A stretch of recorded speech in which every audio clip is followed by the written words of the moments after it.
Bonjour à tous, nouvelle partie, ronde numéro 4 face à Robin Duzon, ou devrais-je dire Robin Duzon.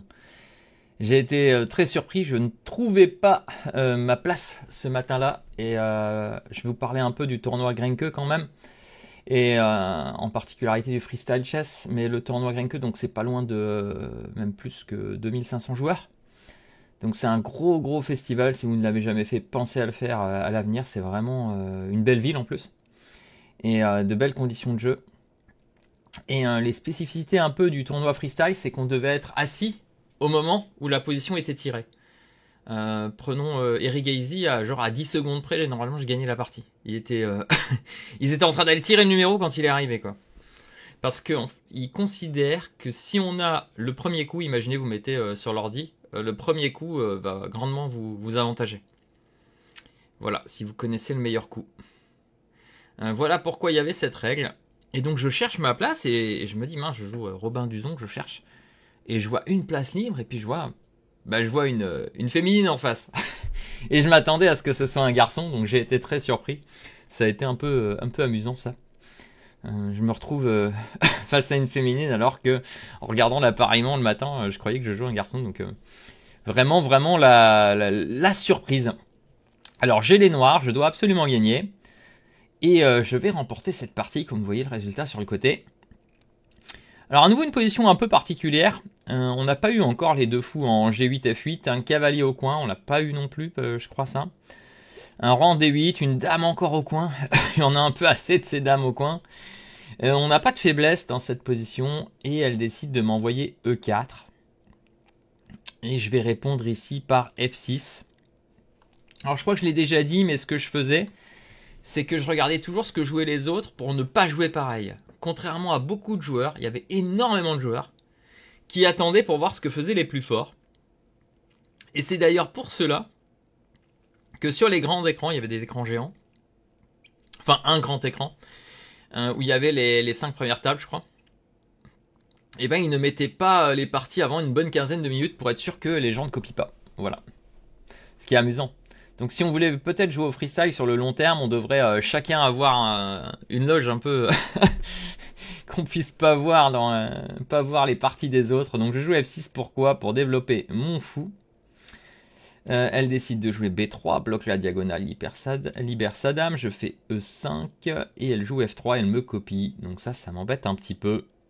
Je vais jouer KC6, je veux pas copier, hein. Je fais tout pour ne pas copier, prends le contrôle de la case D, je commence à comprendre que ça va se jouer sur les poussées D4, D5.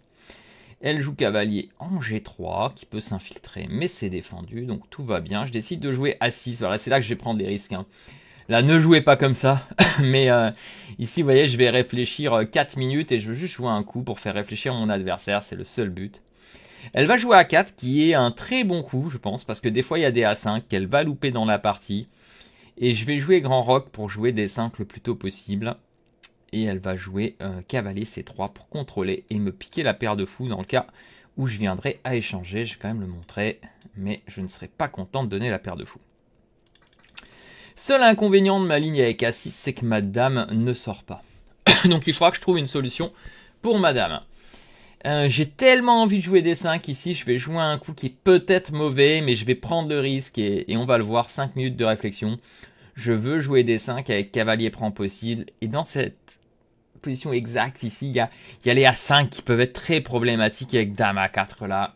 Heureusement, elle n'y a pas pensé, elle m'a joué fou C4, le coup le plus logique, le plus solide, et je vais jouer D5, bien sûr, je ne veux pas échanger pour lui remettre le pion.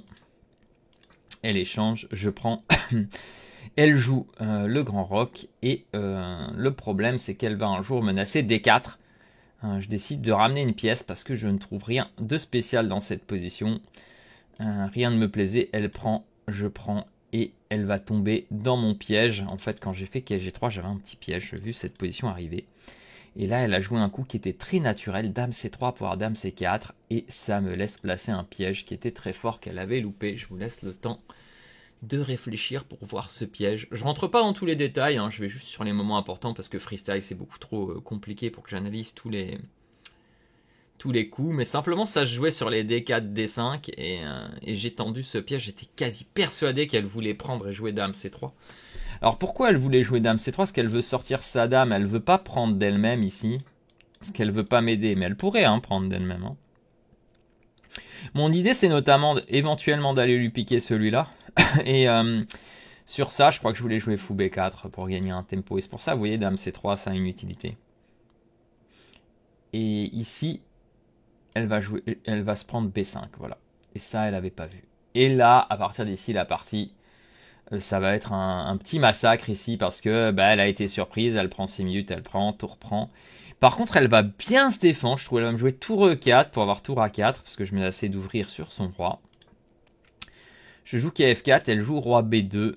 Et là, je vais jouer l'intéressant tour E6 pour passer la tour en C6. Je pense que c'est hyper fort ça. Elle va prendre, je vais prendre, elle va jouer tour A1 et tour A6. Voilà la deuxième idée de tour E6. Je rentre sur la colonne et là elle me tente fou B6. Je l'avais aperçu mais je pensais que c'était un mauvais coup. Là elle me joue fou B6. Je dis oh là là, ça calcule en face quand même. 9 minutes parce que si je prends il y a madame en prise et vous voyez il y a un double clouage. Hein. Je vais jouer KE6 qui défend tout. Je pense qu'il y avait plusieurs coups mais KE6 me paraissait simple. Elle va échanger, jouer dame C6. Attaque tout. Mais ça ne marche pas après tour D6, dame E8 et roi B7. J'attaque le fou 3 fois. Elle fait fou, prend C7, sacrifice. Je prends. Elle revient pour menacer tour C3. Et je vais jouer le plus simple, juste tour D8, attaque sa dame.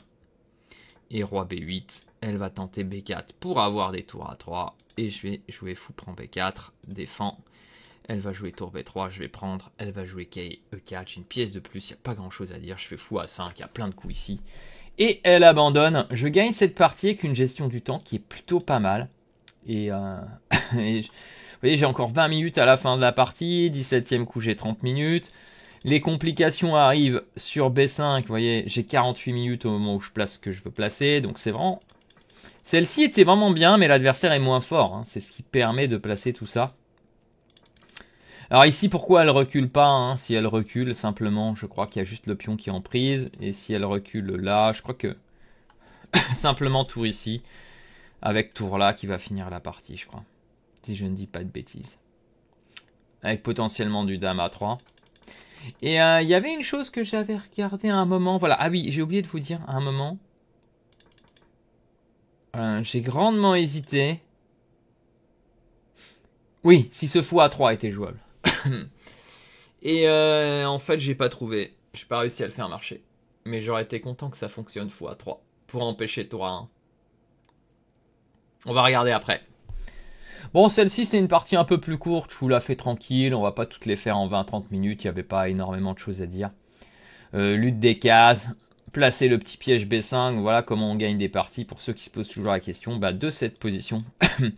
Il faut déjà essayer de piéger. Imaginez que l'adversaire veut sortir sa dame et lui placer ce B5. L'idée, bien sûr, que je n'ai pas montré, c'est ça. Hein. Et là, dans le cas où elle prendrait, ma dame rentrant à 2, si je dis pas de bêtises, c'est ce que j'avais vu et fou là. Hein. Est-ce que c'est ce que j'avais vu? Non, pardon. Excusez-moi, j'avais vu ça. Fou B4 qui est quand même plus fort. Surprise, il y a dame mat. Et sur dame revient, il y a fou là. Voilà, c'était ça la ligne. Allez, on va regarder tout de suite l'analyse. On va regarder même quel pourcentage. J'ai joué à 88, elle a joué à 80. Vous allez le voir tout de suite. Donc plutôt pas mal. Comme précision. La courbe est belle. On voit la prise de risque avec les petits sauts des blancs là. Mais bon, à un moment, on doit gagner. On a les noirs. On prend tous les risques. Ouais. A6, bon. A6, évidemment que c'est une erreur, mais je peux pas juste jouer symétrique. Je vais jamais gagner si je joue KG6. Ouais, D5 tout de suite. J'ai hésité, mais je trouvais que c'était trop simple à jouer pour l'adversaire. Hein. Grand Roc et D4. Enfin, vous voyez, je veux pas jouer ça. Hein. Déjà, dans les parties classiques, on a les symétries. Là, ces symétries, j'ai aucune chance de créer quoi que ce soit. Hein. Je joue D5 au moment où j'ai un petit peu d'intérêt. Hein. Ouais, là, A5, c'est cata pour moi, mais prise de risque, hein, qu'est-ce que vous voulez que je vous dise? Je peux pas jouer que pour nul. Et là, vous voyez, il aime pas ce que je fais, mais au moins, il y a des erreurs qui sont possibles. Il veut jouer KG6, ouais. Ouais, j'ai hésité à faire ça. Hein. Mais ce qui m'embêtait, je me demande si c'était pas ça. Ça, j'ai pas trouvé. En fait, j'avais peut-être tort ici, hein, mais j'avais vu quelque chose comme ça. Et prise G2 et tour 4. C'est exactement ce que j'ai regardé. Et par contre, l'ordi, qu'est-ce qu'il voit? Il voit B6, hein, mais ça, je peux pas trouver. Mais non, mais jamais je regarde B6 ici pour... Ouais, jamais je regarde B6. Enfin, je peux, hein, bien sûr, pour prendre là. Mais je pense jamais que c'est un bon coup. Hein. Non, mais je pense qu'il prend, c'est humain. On prend des risques. On n'est pas bien, mais on prend des risques. Et le piège arrive. Fou D5, tour D5, c'est quand même ce qu'il faut jouer. Hein.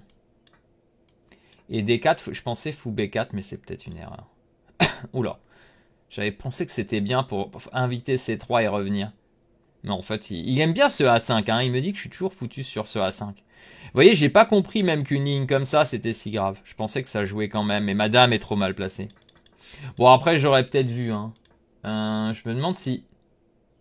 Ah, j'avais peut-être regardé autre chose. Et je confonds peut-être avec une autre ligne parce que ça fait un moment que j'ai joué. C'est possible, j'ai regardé ça, ça me dit quelque chose. Mais il me semble que ça, c'était gênant avec D5. Ouais. Donc là, j'ai peut-être fait des erreurs, mais en même temps, il faut gagner, il faut prendre des risques, et voilà ce que ça fait. Et là, vous voyez, il y a le B5. Heureusement, mon piège est passé. Elle défend bien. Ouais, et là, malheureusement, le fou A3 va pas marcher. Hein. Il y a roi prend A3. Roi B2. Tour C6. Et là, il y a dame E3. Et j'avais vu tour prend C2.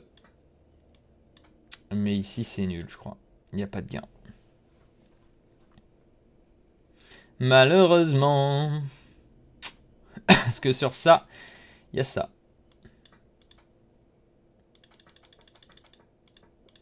Allez, donc fou A3 ne fonctionne pas. Hein. Non. Donc je l'ai bien vu. Hein. J'ai vraiment bien vu dans cette position. Plutôt pas mal. Pour une fois. Et là, tour A6, c'est juste fini. Hein. Fou B6, c'est juste perdant. Ok, tour D7, c'est peut-être mieux, mais c'est pas très grave. Oui, et je lui avais dit, au lieu de fou B6, ouais, il fallait juste échanger. Hein. Et jouer B4. Ça, c'était la logique. M'empêcher d'aller en A3, les noirs sont beaucoup mieux. Pourquoi? Parce que son roi est plus faible, mes pièces sont mieux placées, mieux coordonnées, je dirais même. Mais ça reste jouable. Donc voilà pour cette ronde numéro 4 de ce freestyle chess, Grenke. À ce moment-là du tournoi, je me dis, ok, 2,5, on revient, on espère trouver un bon joueur. Mais attention, une spécificité aussi de ce tournoi, c'est que les gens pouvaient switcher du classique au freestyle. Et donc plus il y a de gens qui se rajoutent, plus le tournoi devient faible, entre guillemets faible, et j'ai plus de chances de jouer des joueurs qui ont moins de classement. Voilà, donc 2,5 sur 4, une défaite contre le numéro 4 mondial, tout va bien. Rien de grave jusqu'ici, et on va essayer de l'emporter dans la deuxième partie de cette troisième journée de cet Open de Grenke à Karlsruhe. Allez, je vous dis à très bientôt pour la ronde numéro 5, et pensez comme d'habitude, commentez, likez, partagez et abonnez-vous. Et à très bientôt.